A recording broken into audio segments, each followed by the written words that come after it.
Bien. Le pido un favor, esta columna de aquí de en medio, háganse más hacia el frente y ocupen las sillas que están vacías, ¿sale? Si hay una fila ahí y si me hacen el favor de ocupar esa fila, esa columna, se los agradecería, ¿sale? Ok. Chicos, qué placer estar frente a ustedes, qué gusto verles. Créanme que vamos a hacer que esta media hora se aproveche, que no desperdicien ni ustedes ni yo el tiempo y que se lleven algo bueno de esta noche y que haya valido la pena. ¿Por qué? Porque hay muchas cosas que surgieron, hubo invitaciones, hubo deseos de ir a otro lugar, hubo una fiesta, el cumpleaños de no sé quién, empezó a llover y tú dijiste, ¿será que voy? ¿Será que no voy? Y decidiste venir. Entonces vamos a hacer que valga la pena. Damos un saludo también a quien nos está viendo a través de las redes sociales, ya sea en este momento o lo vea después. Esta es la casa de todos, y aquellos que nos visitan por primera o segunda ocasión, esta es su casa, ¿sí? Esta es su casa, la casa del Dios viviente. En este momento estamos en Tabernáculo Jóvenes. Chicos, vamos a iniciar un nuevo tema. Les pido que me acompañen a orar brevemente.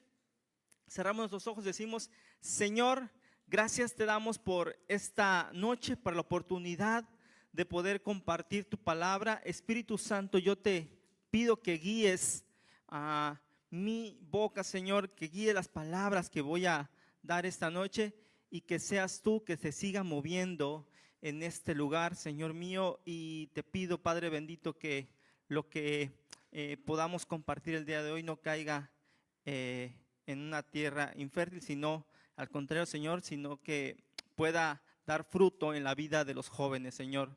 Gracias te damos en el nombre de Cristo Jesús. Amén y amén.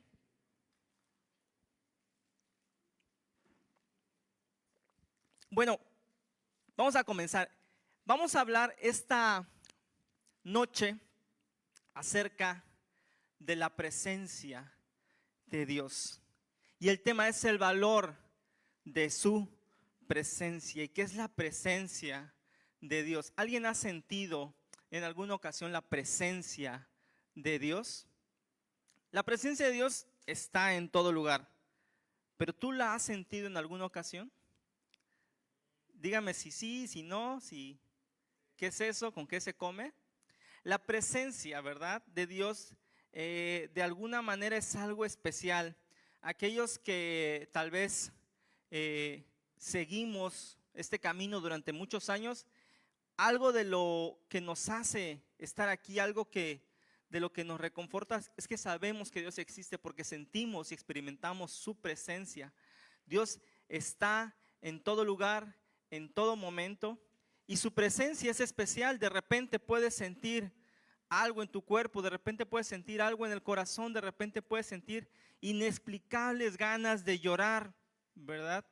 Pero la presencia de Dios, déjenme decirles que no siempre fue así.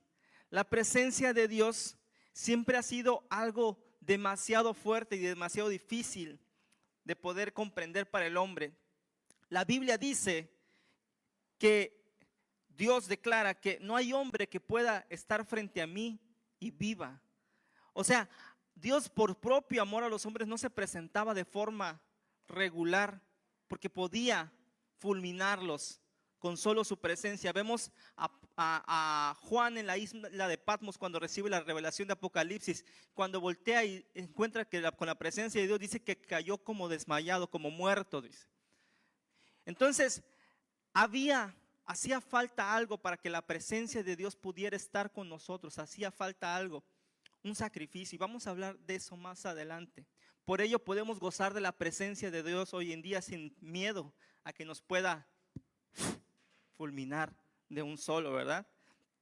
Entonces, la presencia de Dios en el pasado se manifestaba, o bueno, Dios Hay gente, o yo te puedo decir, Dios me dijo, porque seguramente Dios me dijo, y hay gente que dice, es que Dios me habló, es que lo sentí de parte de Dios, y seguramente es así, pero anteriormente decir, si un judío, si un israelita decía, es que Dios me dijo, era casi sacrilegio. ¿Cómo te va a hablar Dios a ti? ¿Te crees superior?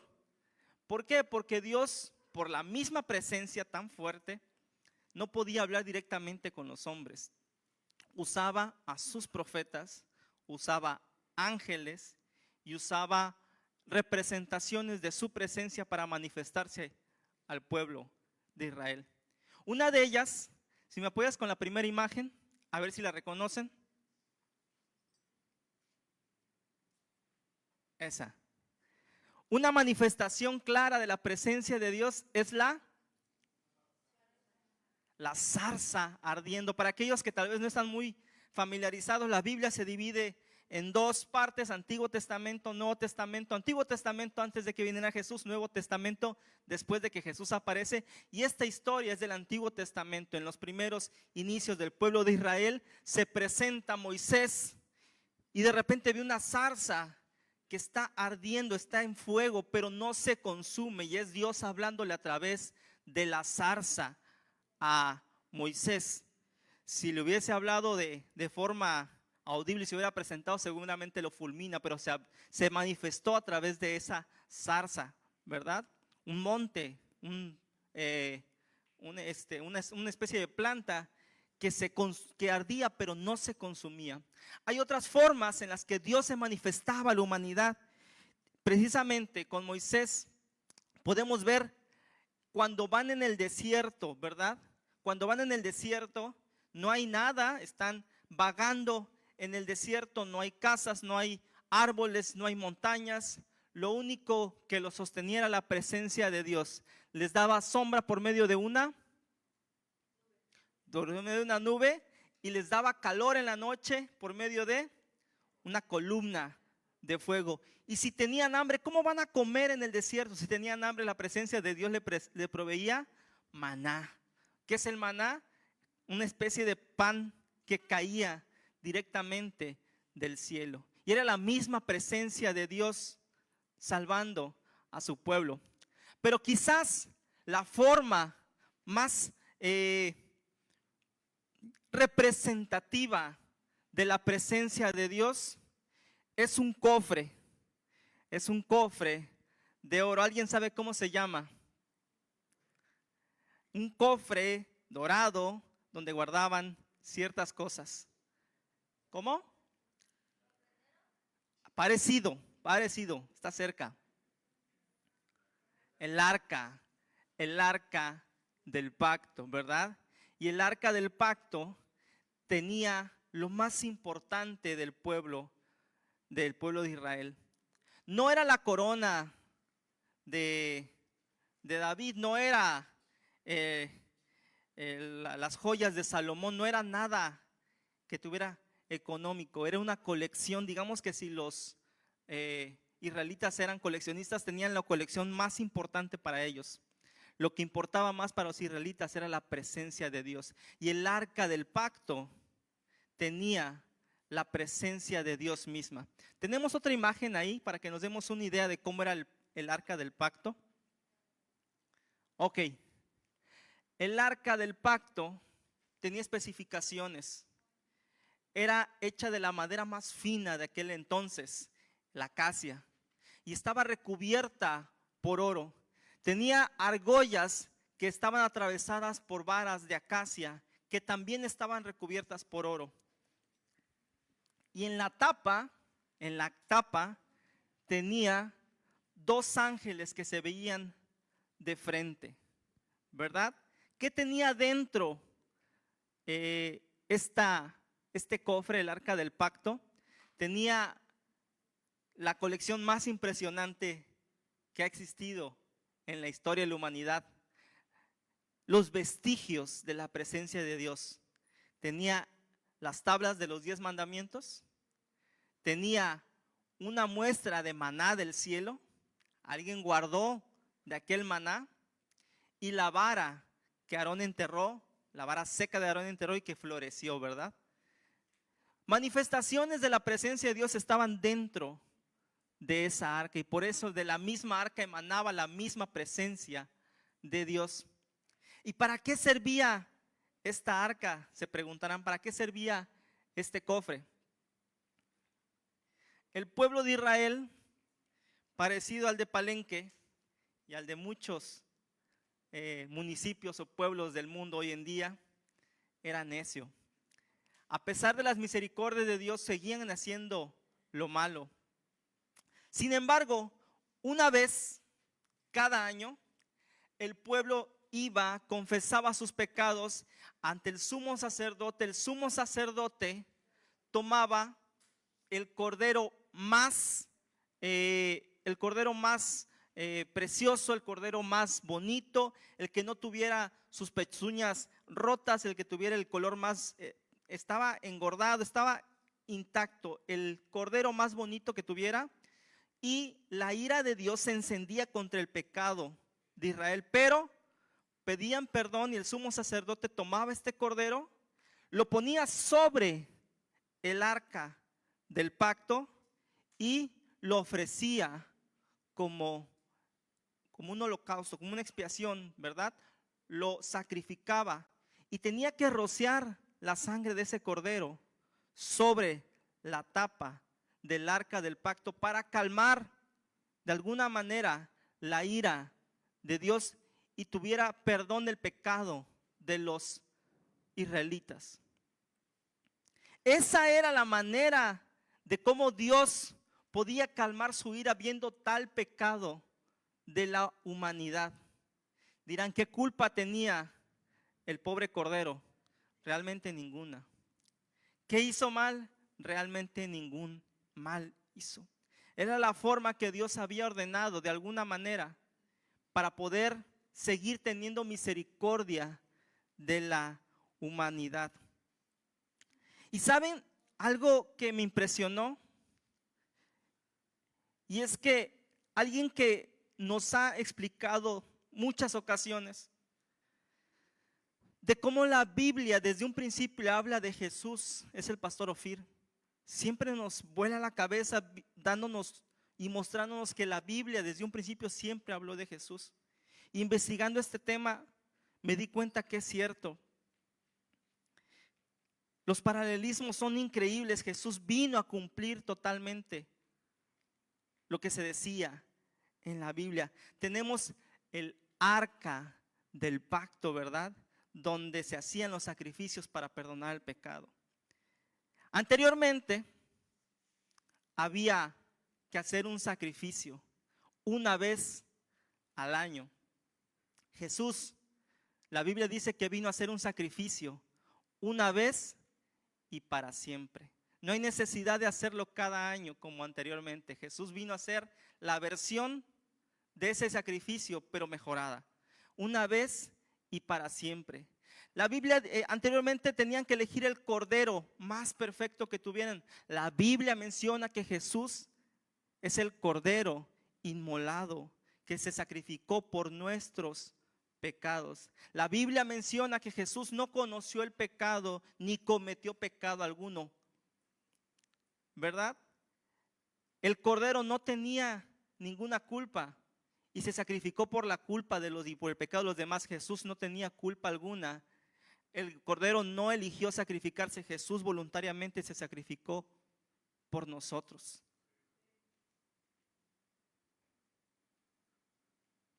El cordero tenía que ser degollado y dejar hasta su última gota de sangre. Jesús fue crucificado y derramó hasta su última gota de sangre. ¿Puedes pasar la última imagen? La tercera, perdón. Ese sacrificio tenía que ser presenciado en el arca del pacto por dos ángeles, que se veían de frente. La Biblia dice que una vez consumado el sacrificio de Jesús, María llega a la tumba, la encuentra vacía con la piedra de lado. Y lo que se encuentra son dos ángeles, uno a los pies y otro a la cabeza, donde debería estar Jesús presenciando aquel sacrificio. Jesús vino a representar exactamente lo que hacía el pueblo de Israel. hace miles de años, hace muchos años lo vino a representar Él y vivirlo para hacer un sacrificio perfecto de una vez y para siempre. ¿Puedes darle un aplauso a Dios por hacer eso? No es coincidencia, Jesús vino a cumplir exactamente lo que estaba haciendo. Ahora, ¿por qué decía Jesús, les conviene que yo me vaya? Y hay gente que decía, no, Jesús, no te mueras, yo doy mi vida por ti, que no te agarren, Jesús. Y Jesús, hey, tranquilo, les conviene que yo me vaya. Porque implícitamente durante cientos de años la humanidad no podía comunicarse con Dios, no podía soportar la presencia de Dios. Sin embargo, cuando Él se fuera, iba a venir alguien que iba a ser la presencia de Dios mismo en nosotros. Ya no necesitabas que un profeta pudiera decirte lo que Dios decía, podía Dios hablarte directamente a ti. La presencia de Dios vino y habitó en nosotros una vez que Jesús ascendió, y es el Espíritu Santo. El Espíritu Santo es la presencia de Dios misma, pero ahora habitando dentro de nosotros. Y esa presencia es la misma presencia de hace miles de años, pero con la capacidad de poder estar dentro de ti. La presencia de Dios, aquella que te podía fulminar hoy en día, puede estar y habita en ti. ¿Qué hacemos con esa presencia? ¿Cómo tratamos a la presencia de Dios? Te quiero contar dos historias y espero que vayas conmigo porque voy rápido. Y si te pierdes tantito, ya no vas a saber ni de qué estamos hablando. Así como en la escuela, empezaron con despejes y de repente ya están en integrales y tú en qué momento, ¿verdad?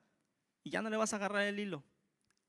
Entonces, vamos, y te quiero hablar de dos personas bien importantes acerca de la presencia de Dios. Y vamos a regresarnos un poco cuando aquella presencia no podía ser tomada a la ligera, cuando aquella presencia era el símbolo más importante del pueblo de Israel. Recuerden que tenía esa arca del pacto, tenía las tablas de los 10 mandamientos, tenía maná del pueblo de Israel y tenía la vara de Aarón. Y de allí desprendía la misma presencia de Dios. Por ello mismo Dios dejó instrucciones. Esta es mi presencia, no la traten con ligereza. No la puede tocar cualquier persona. ¿Puedes regresar a la imagen del arca, por favor? ¿Allá atrás? Exacto. No puede ser tocada por cualquier persona. El arca tenía única y exclusivamente que ser tocada por el sumo sacerdote.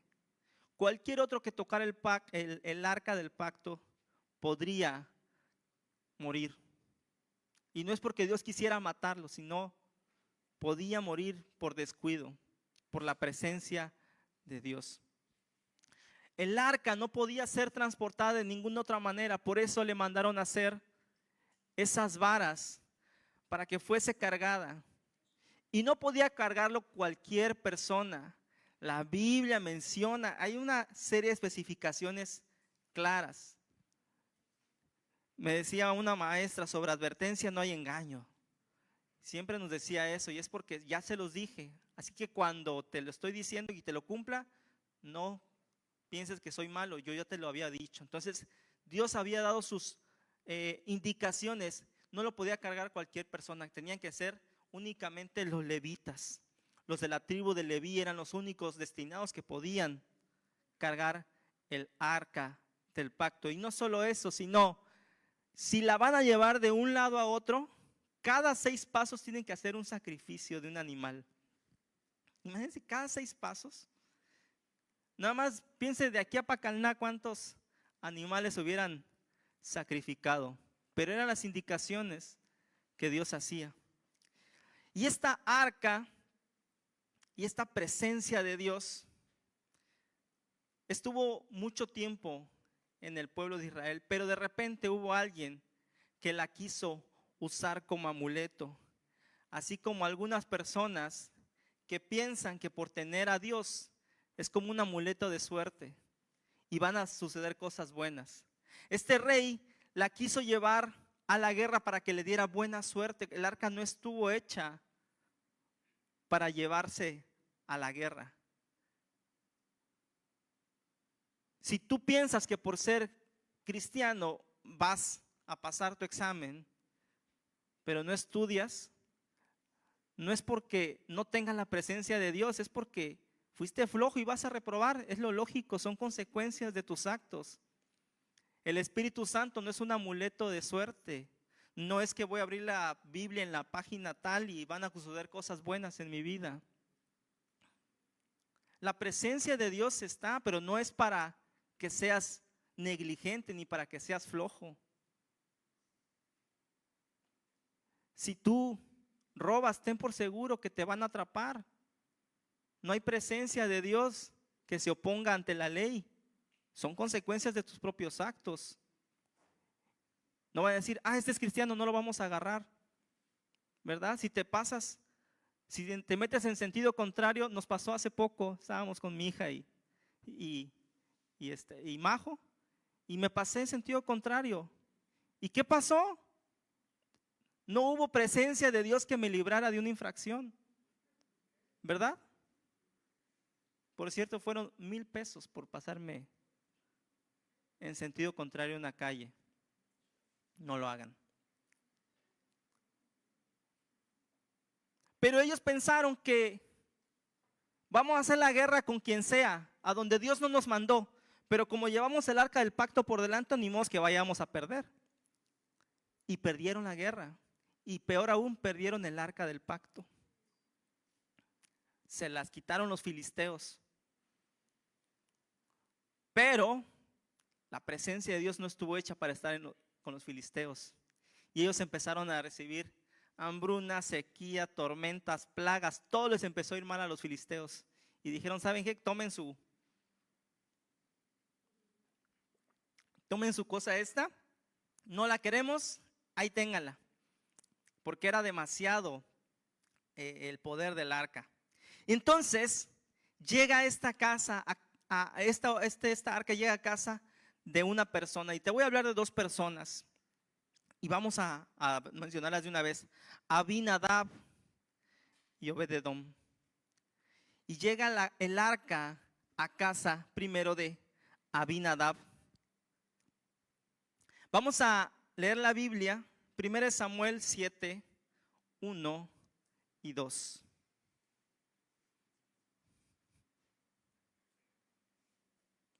Primero Samuel 7, 1 y 2. Y dice, vinieron los de Kiriat Jeraim y llevaron el arca de Jehová y la pusieron en Abinadab, en la casa de Abinadab, situada en el collado, y santificaron a Eleazar su hijo para que guardase el arca de Jehová. ¿Sí? Llegaron los filisteos y dijeron, ya no queremos esto, nos está pasando muchas cosas malas. Sí la robamos, pero ¿sabes qué? Tómala. Ahí está. Llega a la casa de Abinadab. Abinadab era una persona, era un israelita, era un levita. Él tenía la capacidad de tener el arca. Él sabía lo que hacía el arca, ¿verdad? La Biblia menciona, dice, desde aquel día que llegó el arca a Kiriat Jeraim pasaron muchos días. ¿Cuánto? 20 años. Y toda la casa de Israel se lamentaba en pos de Jehová. El arca estuvo en casa de Abinadab 20 años. Y ¿sabes qué? Investigando un poquito más, no estuvo 20 años, estuvo mucho más.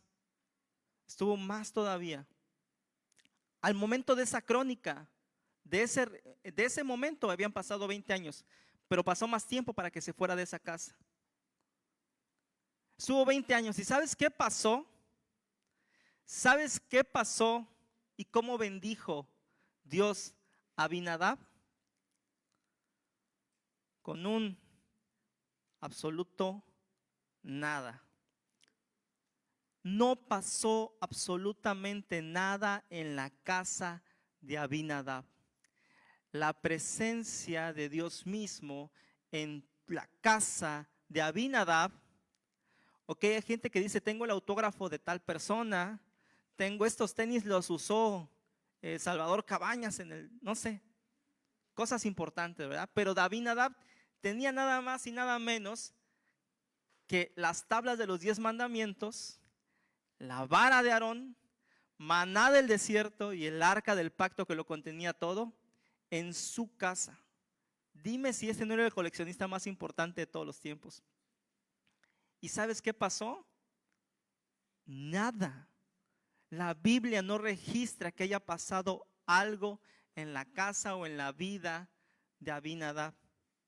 Por el contrario, cuando David llega al trono, por fin es rey, pregunta del arca y dicen, está en la casa de Abinadab, tráiganme el arca.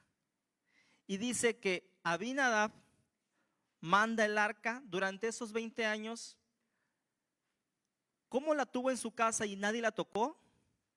Supongo yo que le hicieron un corral, algo especial, la taparon. El chiste es que nadie podía tocarlo. Lo pusieron como un mueble más, pero un mueble prohibido de tocar.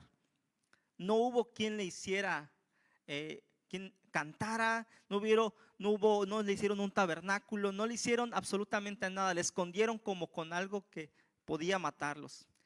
Llega Abinadab, la manda a sus hijos y había reglas. Y les comenté hace rato, ¿cuál era la regla para transportar el arca?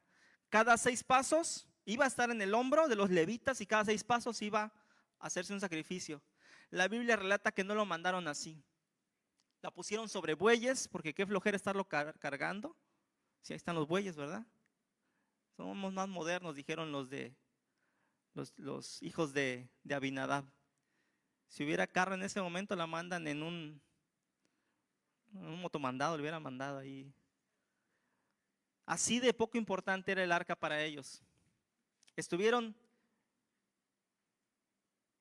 tal vez desde niños tuvieron el arca ahí, no le dieron ninguna importancia y la subieron sobre bueyes. ¿Puedes pasar la siguiente imagen, por favor? Más aún que en la casa de Abinadab no pasó nada, dice que como la mandaron con bueyes y las calles estaban similares a las de Palenque, en un bache el arca se va a caer y Usa, un hijo de Abinadab, la quiere agarrar para que no se caiga. Entonces, al tocarla, ¿qué pasó? Cayó fulminado, murió en ese mismo instante. No pasó nada bueno en la casa de Abinadab y perdió un hijo por causa del arca. ¿Es Dios siendo malo? ¿O es Él dándole poca o ninguna importancia a la presencia de Dios? Cuando sucede algo, cuando sucede esto, todos se espantan, corre un gran temor, dejan el arca ahí tirada, la resguardan y dicen, ya no vamos a avanzar más. ¿Dónde la dejamos? No, pues aquí cerquita, ahí está la casa de otro levita que se llama Obed-edom. Vamos a dejarla ahí con él. Le tocó a Obed-edom estar cerca de ese momento, dejan el arca en su casa y vamos a Primera de Crónicas 13 y 14. Primera de Crónicas 13 y 14.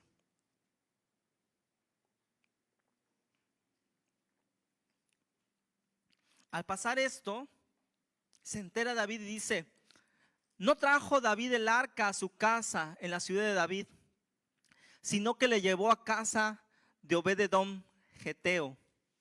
Siguiente. Y el arca de Dios estuvo con la familia de Obed-edom en su casa. ¿Cuánto? 3 meses. ¿Cuánto estuvo el arca en la casa de Abinadab? 20 años hasta el momento del relato. pero cuando se va el arca habían pasado otros 20 años. En realidad, haciendo cuentas, haciendo números, estuvo 40 años en la casa de Abinadab. En la casa de Obed-edom estuvo 3 meses. Y continuamos. Y bendijo Jehová la casa de Obed-edom y todo lo que él tenía. Y todo es todo. Lo bendijo en su matrimonio, lo bendijo en su familia, porque dice la Biblia que después de eso Obed-edom tuvo 10 hijos. Que para ese entonces no es como hoy. Hoy sentimos 10 hijos, es mucho. No, para en ese entonces querían poblar la tierra. 10 hijos era una gran bendición para ellos. Y lo bendijo en sus tierras, en sus animales, en sus criados, en su familia, en todo lo que hacía Obed-edom fue bendecido por tener el arca 3 meses. ¿Dios tiene favoritos? ¿A Dios le caía mal a Abinadab, pero le caía bien Obed-edom? Por supuesto que no. Obed-edom tenía un respeto y una honra a la presencia de Dios. Obed-edom hizo algo muy diferente que no hizo Abinadab. Si me apoyan, por favor.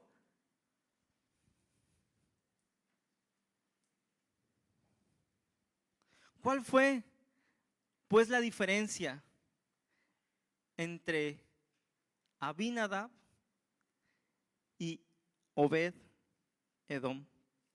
Déjame decirte que Abinadab representa la mediocridad del cristiano. Tuvo la presencia de Dios y no pasó absolutamente nada. No, es más, le fue mal. Tú puedes venir a la iglesia, tú puedes recibir a Dios en tu corazón. El Espíritu Santo puede vivir dentro de ti.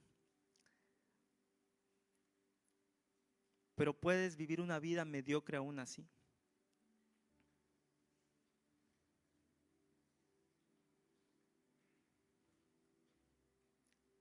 Abinadab trató la presencia de Dios con miedo. No le dio un lugar especial en su vida. Sentía que si tomaba la presencia de Dios, si le hacía caso, podían pasarle cosas malas. Entonces la ignoró. Está la presencia de Dios, pero vamos a vivir en nuestra vida como si no existiera. ¿Te suena familiar? Yo sé que voy a la iglesia, yo sé que el Espíritu Santo ya mora en mí, pero voy a vivir mi vida como si no existiera tal Espíritu Santo.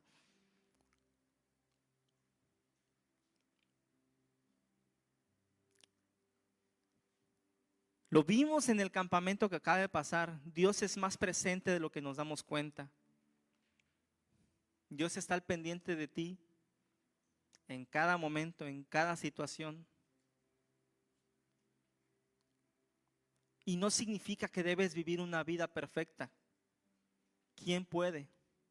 Significa que dimensionemos que el Espíritu Santo, que la misma presencia de Dios está ahí con nosotros. Debe de importarnos que el Espíritu Santo esté ahí cuando tomemos una mala decisión, cuando estemos en una conversación en la que no debemos estar, cuando estemos en círculos sociales en los que no debemos estar, cuando estemos en lugares en los que no encajamos. Cuando estás a punto de decir algo mal acerca de tu hermano, debería importarte que la presencia de Dios esté ahí.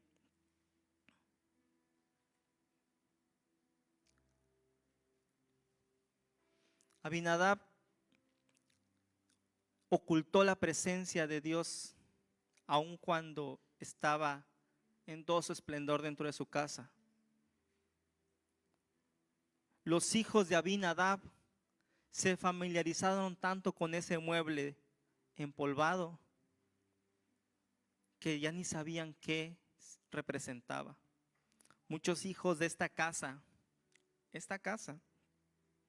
están en peligro de familiarizarse. El riesgo de nacer en un hogar cristiano, en una familia cristiana, es familiarizarte con la presencia de Dios, pensar que es algo muy común y muy normal. pensar que es desde tu esfera, desde tu burbuja, pensar que esto es lo que vive la mayoría de las personas. Y tus problemas son: tengo que ir otra vez a café, tengo que ir el sábado, hay un discipulado más. Mientras tus problemas no sabes, o los problemas no sabes que de otros son: mis papás se agarran como boxeadores cada vez que discuten. Estoy teniendo problemas con esta adicción. Tengo pensamientos de muerte todo el tiempo. Entonces, los hijos de Abinadab se familiarizaron con la presencia de Dios, pensaron que era algo muy sencillo, muy común, y por ello cuando se iba a caer no le tomaron la importancia que debía.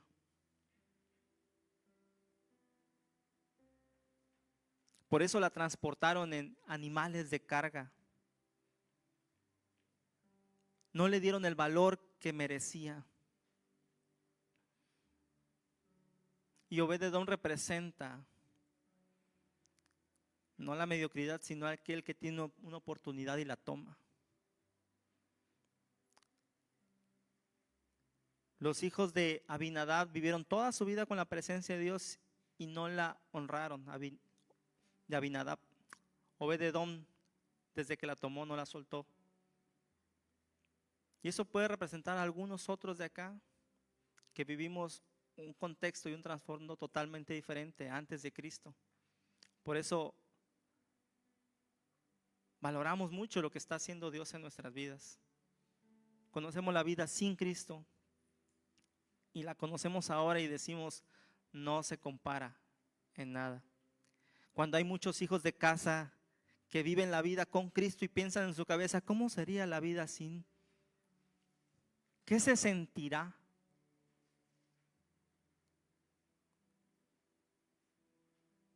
Siendo hijos de Obed-edom, piensan: ¿cómo se sentirá ser hijo de Abinadab? Obed-edom representa la honra de la presencia de Dios, la pasión.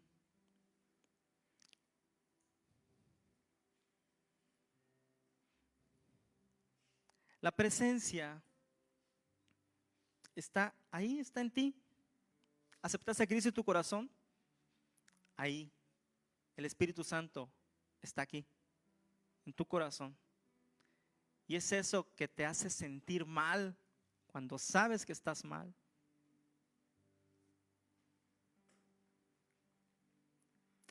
Es eso que te hace levantar las manos.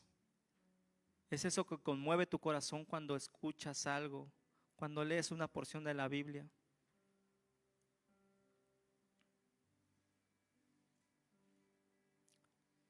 Y está y va a estar porque el sacrificio se hizo una vez y para siempre. Una vez hijo, no te puedes dejar de ser hijo, deshijar.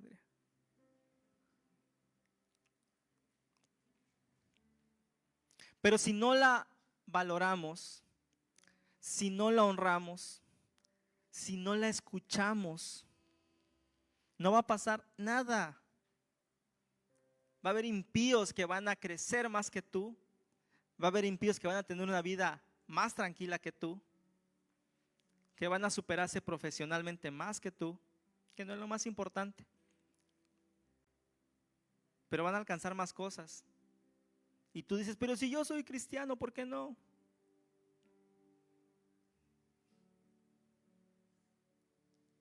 ¿Importa para ti el Espíritu Santo? Yo espero que sí. Y sé que sí, en la vida de muchos. Lo puedo ver. Y si no le estamos poniendo la debida importancia a la presencia de Dios en nuestras vidas, empecemos. En esa conversación, ahí está la presencia de Dios. No hagas como que no existe. En esa red social, ahí está la presencia de Dios contigo. Si tú acabas de llegar hace poco a los pies de Cristo, al Evangelio, a conocer un poco de Dios y dices, ay, ellos me llevan un montón de ventaja para que yo esté así. Abinadab tenía 40 años y no pasó nada. Tu vida, igual que la de Obed-edom, puede transformarse en 3 meses. No es el tiempo, es el valor y la honra que tú le des a la presencia de Dios. Por eso en esta noche yo te pregunto, ¿quién eres? ¿Eres Abinadab? ¿O eres como Obed-edom? ¿Quién quieres ser?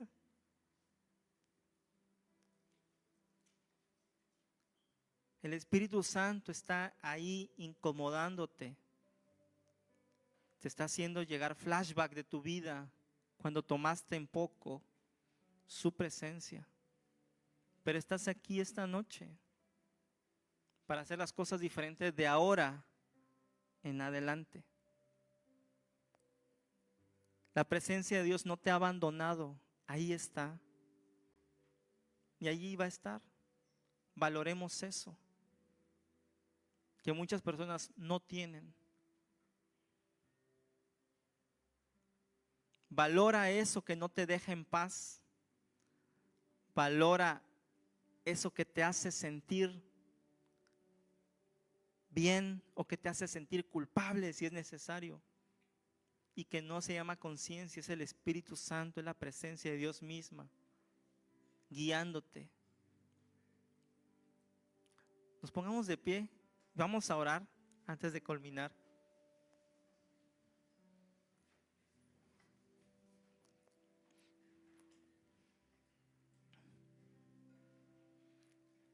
Te dije que iba a ser breve.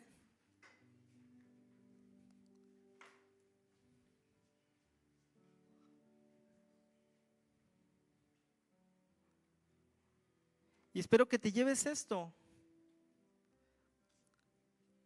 ¿Quién soy? ¿Como quién he sido? Si como Abinadab o sus hijos,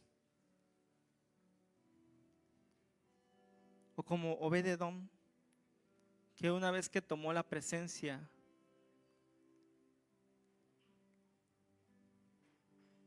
la honró, la cuidó, la procuró.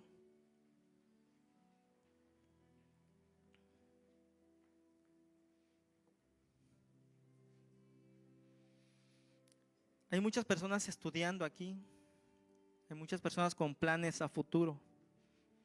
Yo espero que se logre aquello que estás anhelando en tu corazón, que esos planes se cumplan. Pero un profesionista sin la presencia de Dios viene a ser tan infeliz como aquel que no estudió, como aquel que no se preparó. Da igual lo que seas y a lo que te dediques, sin la presencia de Dios, tu vida va a ser muy mediocre.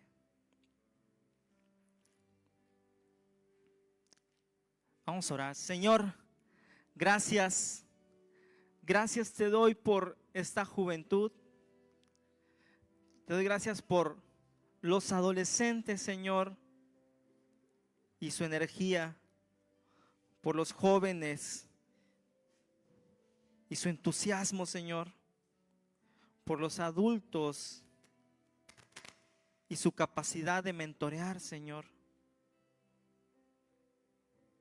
Te doy gracias por todas estas generaciones conectadas por un mismo Dios, Señor mío. Y algo también nos une, Señor amado, y es tu presencia que habita en nosotros, Señor mío. Perdónanos si no te hemos dado el lugar que te corresponde en nuestras vidas. En la habitación de nuestro corazón, si te teníamos olvidado en un rincón.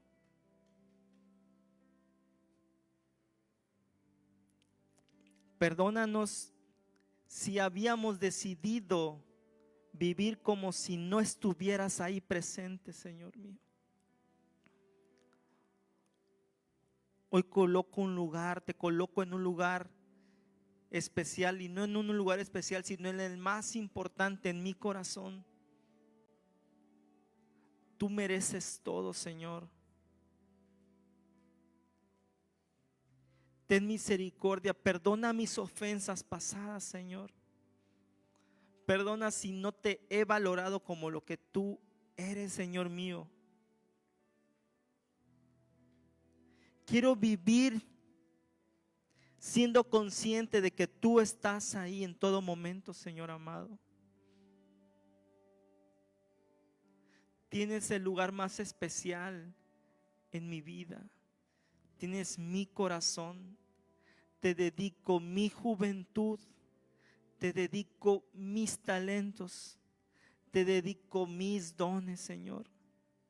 Te dedico mi vida, Señor amado. Cumple tu propósito en mí. Ayúdame a prosperar en todo, Señor, lo que me proponga, Señor amado. Y si no va conforme a tu voluntad, no lo hagas prosperar, Señor, yo lo acepto. Pero tú conoces los anhelos de mi corazón, Señor amado.